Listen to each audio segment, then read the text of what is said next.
花もらったよ。ティーネイジャー時代からの親友、ロミちゃん。So she sent me all these beautiful flowers because she's just full of joy and love, and she knows that's all we want. We love flowers.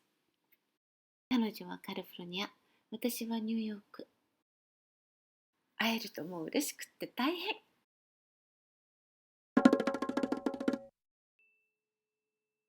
ロミちゃんが2019年の私の誕生日に送ってくれたすっごく綺麗なバラの花。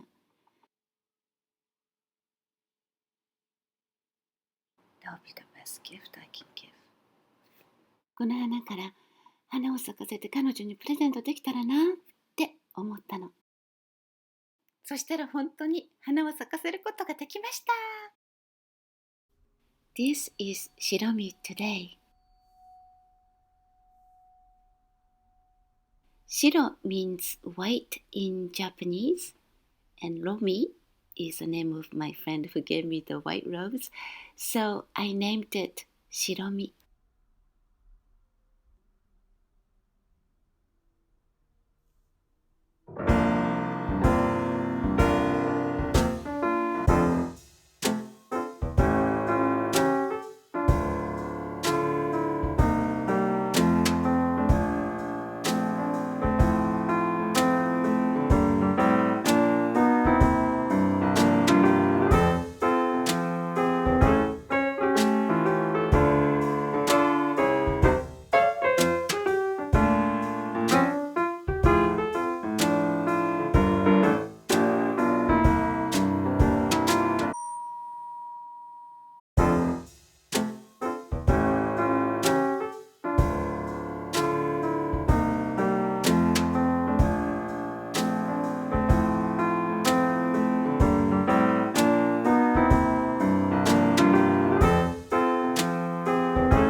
grow your own.